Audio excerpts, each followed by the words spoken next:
खुदावन में मेरे अजीज़ों, खुदावन के बाबरकत नाम में आप सबकी सलामती हो।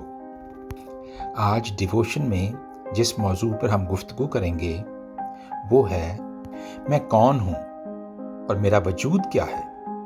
इंसानों और जानवरों में ये फ़र्क है कि जानवर जिस वक्त पैदा होते हैं वो थोड़ी देर तक वजूद रखते हैं और फिर आखिरकार वो मर जाते हैं, यही उनका वजूद होता है।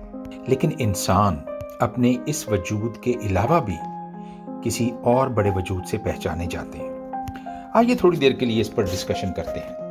ख़ानदानी तौर पर जब हम अपने आप को देखते हैं तो हम जानते हैं कि हम में से बहुत से लोग अपने दादा के बारे में कुछ जानते होंगे, लेकिन बहुत कम लोग हैं जो अपने परदादा के बारे में जानते हैं या उससे पहले जो भी हमारे रिश्ते थे उनके बारे में जानते हैं।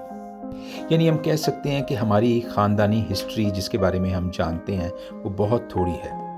कब्रिस्तानों में बहुत से लोग दफन हैं जिनके बारे में हम नहीं जानते, और बहुत से लोग ऐसे भी हैं जिनका वजूद इस दुनिया में नहीं है।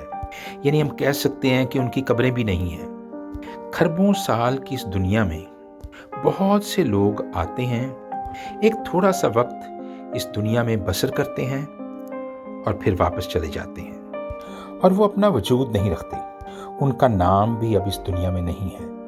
और हम इसको इस तरह से भी कह सकते हैं कि हमें लगता है कि वो इस दुनिया में मौजूद ही नहीं थे।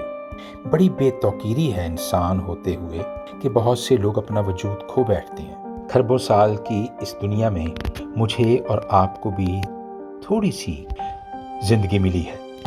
जब हम पैदा होते हैं और हमारा बचपन शुरू होता है तो हमारे छोटे छोटे खेल होते हैं, छोटी छोटी नाराज़गियाँ होती हैं, छोटी छोटी खुशियाँ होती हैं। हम छोटी छोटी बातों पे खुश हो जाते हैं, छोटी छोटी बातों पे नाराज़ हो जाते हैं। लेकिन चूंकि हमने अभी शऊर की दहलीज पर कदम नहीं रखा होता तो बचपन के इन तमाम वाक़यात को जब हम बड़े हो जाते हैं तो हमें याद नहीं होते।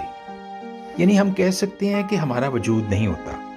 फिज़िकली हमारा वजूद तो होता है और वो हमारे वालिदैन और बहन भाई उसको हमें याद करवाते हैं।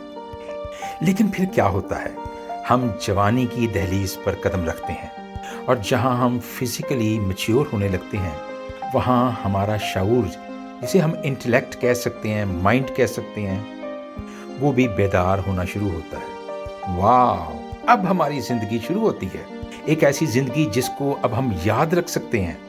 यहाँ हम ये नतीजा अखज़ करते हैं कि मेरे बचपन से लाइल्मी मेरी शऊरी ज़िंदगी का हिस्सा नहीं है, क्योंकि वो मुझे याद नहीं और वो गुज़र गई। लेकिन अब एक नई ज़िंदगी मेरे अंदर जन्म लेती है और वो मेरी शऊर की ज़िंदगी है। याद रखिए कि शऊर का ताल्लुक उम्र से नहीं, जब आप जवान हो रहे हैं, सफ़ेद बालों से भी नहीं, जब आप बूढ़े हो रहे हैं, बल्कि इसका ताल्लुक एक बहुत बड़े सवाल के साथ शुरू होता है। और ये सवाल आपकी ज़िंदगी में के किसी हिस्से में भी उठ सकता है। और ये सवाल कुछ यूँ है कि भाई साहब, मैं और आप इस दुनिया में क्यों आए हैं। जानवरों की ज़िंदगी में ये सवाल कभी नहीं उठता, लेकिन सिर्फ ये इंसान जब शऊर के दायरे में दाखिल होते हैं तो वो इस सवाल को अपने सामने देखते हैं और अपने आप से पूछते हैं। ये सवाल हम कुछ इस तरह से कह सकते हैं कि क्या तू ऐसे ही दुनिया में आ गया है या तेरे आने की कोई वजह है। तू कौन है, तुझे किसने भेजा है, और सबसे बड़ा सवाल है तू क्या करने आया है। याद रखिए कि हमारा बनाने वाला, हमारा तख्लीक करने वाला, जब उसने हमें तख्लीक किया तो इससे पहले कि हम तख्लीक किए जाते, हमारी तख्लीक की पूरी डिटेल उसके दिमाग में थी।